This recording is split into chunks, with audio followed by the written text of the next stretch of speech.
Assalamualaikum warahmatullahi wabarakatuh. Salam jumpa saudara. Saudara, ada informasi berita terkini yang buat orang akan terbelalak Bapak Ibu, bahwa akan ada pertemuan antara Megawati dan Prabowo Subianto sebagai masing-masing ketua partai yang insya Allah tidak akan lama katanya.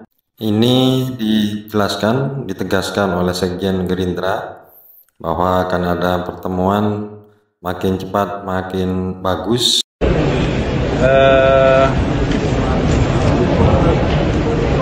Hubungan antara Pak Prabowo dengan Ibu Mega dari awal atau sejak awal adalah hubungan pribadi yang panjang, hubungan pribadi yang baik. Jauh sebelum Pak Prabowo jadi presiden, keduanya memiliki hubungan pribadi yang baik, baik Pak Prabowo ataupun Ibu Mega. Karena itu ketika Pak Prabowo terpilih menjadi presiden, itu hubungannya juga tetap terjalin. Benar bahwa keduanya belum pernah bertemu, tetapi komunikasinya dilakukan dengan berbagai macam cara yang pesan dari kedua beliau itu sampai. Kemudian itulah yang menyebabkan meskipun PDI Perjuangan secara formal tidak masuk dalam pemerintahan, tetapi kami merasa bersyukur bahwa PDI tidak akan kemana-mana. PDI Perjuangan tetap mensupport, mendukung pemerintahan. Ini adalah sebuah sinyal positif bagi situasi dan politik yang makin kondusif. Ya, ada pesan-pesan. Pesan seperti apa sih Pak Muzani? Pesannya untuk Ibu Mega? Ya, Ibu Mega menyampaikan beberapa pesan. Bagaimana? Tadi ada informasi itu Ibu Mega telepon Pak Prabowo. Saya belum tahu. Pak, kemarin di pidatonya Ibu Mega tuh juga nyinggung-nyinggung kangen nasi goreng gitu. Apakah ini berarti dalam waktu dekat gitu Pak pertemuannya? Pak Prabowo dalam beberapa kesempatan sama kami menyampaikan bahwa masakan Ibu Mega yang paling beliau kenal memang nasi goreng. Pak Sudarto bilang ada nasi goreng ikan asin, ada nasi goreng ayam, ada nasi goreng kambing. Tiga-tiganya kata Pak Prabowo enak sekali. Pak Sudarto bilang kalau kemungkinan bisa aja bulan ini ketemu antara Pak Prabowo dengan Bu Mega. Ini benar nggak Pak, atau ada ancang-ancang seperti itu? Saya berdoa mudah-mudahan bisa bulan ini makin cepat makin bagus. Apa sih Pak manfaat? Pertanyaannya, bagaimana hubungan ke depan antara Pak Prabowo dengan Jokowi dengan dampaknya adanya pertemuan antara Megawati dengan Prabowo Subianto. Nah, inilah salah satu analis dari Adiprai yang memberikan analisisnya seperti ini.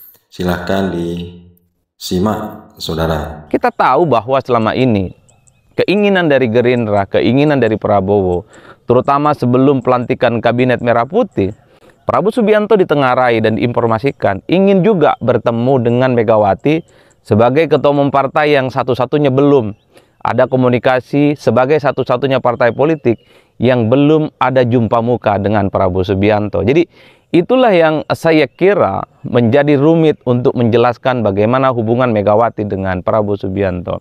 Banyak pihak yang menduga rumitnya hubungan Megawati dengan Prabowo Subianto itu tidak terlepas dari posisi Jokowi yang hari ini masih cukup mesra, cukup lengket dan menjadi bagian dari kekuasaan politiknya Prabowo.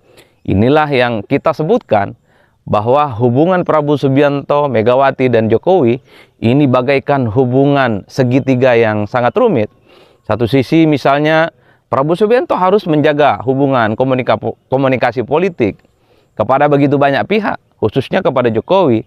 Tapi pada saat yang bersamaan, Prabowo Subianto perlu juga membangun keseimbangan, terutama kepada partai politik, yaitu PDIP yang kalah Pilpres.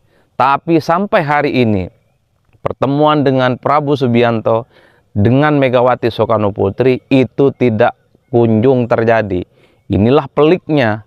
Satu sisi Megawati merasa tidak punya permusuhan secara politik dengan Prabowo Subianto, Tapi kalau untuk berkomunikasi, kalau untuk bertemu secara langsung, rasa-rasanya masih rumit, serumit-rumitnya.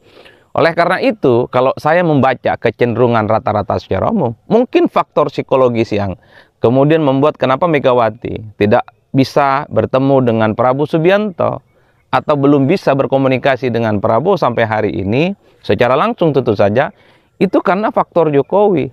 Sepanjang hubungan Jokowi dengan Prabowo Subianto itu baik-baik saja, sepertinya sulit bagi PDIP, sepertinya sulit bagi Megawati Soekarno Putri untuk jumpa muka, jumpa pikiran dengan Prabowo Subianto, dengan Megawati, dua tokoh yang belum pernah bertemu sejak Prabowo dilantik sebagai presiden.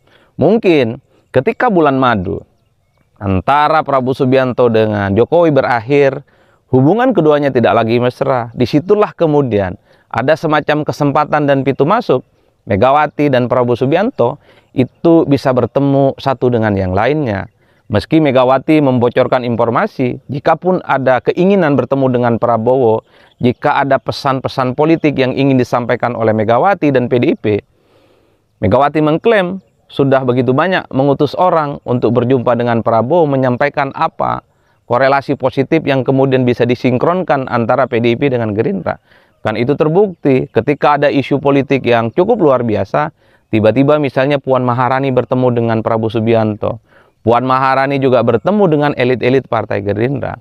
Dan bahkan ketika ada semacam audisi calon-calon menteri, ada Pramono Anung saat itu mendatangi kediaman Prabowo Subianto. Itulah yang sepertinya menjadi penegas. Sekalipun Megawati dengan Prabowo itu tidak pernah bertemu secara langsung, tapi orang-orangnya Megawati secara definitif sudah melakukan kontak-kontak politik yang bisa mensinergikan kepentingan politik PDIP dengan Gerindra. Di situ ada Pramono Anung, di situ juga ada Puan, yang kemudian hilir mudik seringkali disebut sebagai penjembatan. Bagaimana jembatan politik dan hubungan politik antara PDIP dengan Gerindra dan Prabowo Subianto secara umum. Jadi teman-teman, kita semua kalau mau jujur sebenarnya, sampai hari ini, sekalipun ada kesan bahwa PDIP itu berada di luar kekuasaan politik, Megawati belum bisa ditemui oleh Prabowo Subianto. Tapi saya melihat bahwa PDIP dengan Prabowo Subianto, bahwa Megawati dengan Prabowo Subianto, hubungan politiknya baik-baik saja. Contoh yang paling nyata, tidak ada upaya-upaya untuk melakukan revisi Undang-Undang MD3. Jadi dalam Undang-Undang MD3 itu kan disebutkan bahwa partai pemenang pileg, dia otomatis posisinya menjadi Ketua DPR Republik Indonesia. Kita tahu bahwa posisi Ketua DPR sampai hari ini tetap aman, dijabat oleh Puan Maharani yang merupakan anak ideologis dari PDIP. Begitupun kita juga tahu posisi Ketua Banggar, posisi sangat sentral terkait dengan anggaran di Republik Indonesia, juga ditempati oleh kader terbaik PDIP, namanya Said Abdullah. Dan begitupun dengan begitu banyak posisi alat-alat kelengkapan dewan, juga begitu banyak diisi oleh para politisi kunci yang dimiliki oleh PDIP. Itu kan menjadi penegas bahwa sebenarnya sekalipun PDIP tidak secara aklamatif menyatakan resmi dukungan politiknya kepada Prabowo Subianto, tapi sudah ada deal politik yang tidak bisa dibantah yang menegaskan Megawati dan Prabowo Subianto, PDIP dengan Gerindra, hubungannya itu baik-baik saja. Itu ketika posisi penting di DPR, Undang-Undang MD3 itu tidak lagi diutak-atik. Coba Anda bisa bayangkan, kalau Prabowo Subianto menganggap PDIP itu adalah musuh politik, rival politik, bukan tidak mungkin Undang-Undang MD3 itu akan direvisi seperti yang terjadi dalam 2014 yang lalu, di mana saat itu PDIP sebagai partai pemenang pileg, tapi Undang-Undang MD3-nya direvisi karena mayoritas DPR dikuasai oleh pendukung Prabowo dan Ketua DPR tidak diberikan kepada Puan Maharani, dan yang jadi Ketua DPR saat itu adalah Golkar, Setia Novanto. Indikasi yang kedua tentu adalah PDIP menegaskan akan mendukung semua keputusan politik Prabowo Subianto, akan mendukung semua visi misi dan janji-janji politik Prabowo Subianto untuk mengimplementasikan bagaimana Indonesia menuju Indonesia yang bisa dibanggakan dan menjadi Indonesia emas. Salah satu yang paling nyata adalah kenaikan PPN 12% Salah satu partai politik yang pasang badan, tegak lurus dan menyatakan dukungan politik secara total terkait dengan naiknya pajak 12% itu adalah PDIP. Jadi PDIP dalam banyak hal, sekalipun belum resmi menyatakan bergabung dengan Prabowo Subianto, tapi kebijakan politik Prabowo, semua keinginan Prabowo itu sudah didukung total oleh PDIP. Jadi dalam konteks itulah, sekalipun belum ada pertemuan secara langsung antara Prabowo Subianto dengan Megawati, tapi bahwa secara implementasi politik PDIP, Prabowo Subianto, Gerindra, kemudian Megawati, per hari ini sebenarnya sudah terjadi koalisi politik yang secara praktiknya itu tidak bisa dibantah satu sama yang lain. Oleh karena itu, pertemuan menurut saya Megawati dengan Prabowo Subianto ini akan terjadi jika Prabowo tak lagi mesra dengan Jokowi. Tapi sebaliknya, kalau Jokowi masih kemudian tidak bisa lagi hubungan politiknya mesra dengan Prabowo Subianto, ya disitulah sepertinya ada kesempatan bagaimana Megawati dengan Prabowo Subianto itu bisa bertemu dengan satu yang lain. Jadi wajar kalau kemudian publik mengatakan soal pertemuan Megawati dengan Prabowo Subianto ini soal teknis. Menunggu kapan kira-kira bulan madu antara Jokowi dengan Prabowo Subianto itu berakhir. Tapi kalau bulan madu antara Jokowi dengan Prabowo Subianto masih baik-baik saja, belum juga berakhir, rasa-rasanya sulit bagi kita semua membayangkan Megawati dan Prabowo bisa bertemu secara langsung.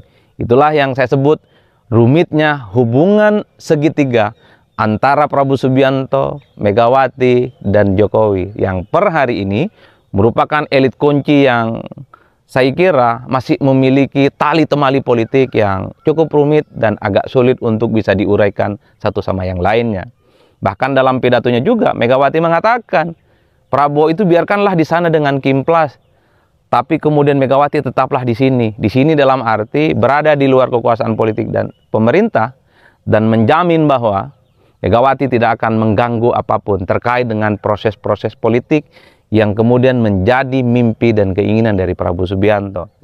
Saya kira itu sudah menjadi bukti dan sangat nyata bagaimana PDIP merupakan partai politik yang hakul yakin mereka mengatakan mendukung semua program, visi misi, dan keinginan Prabowo Subianto mewujudkan mimpi besar supaya Indonesia itu berkembang jauh lebih baik, jauh lebih hebat, dan tentu saja relatif bisa berkompetisi dengan negara-negara maju yang lainnya. Saya kira di situ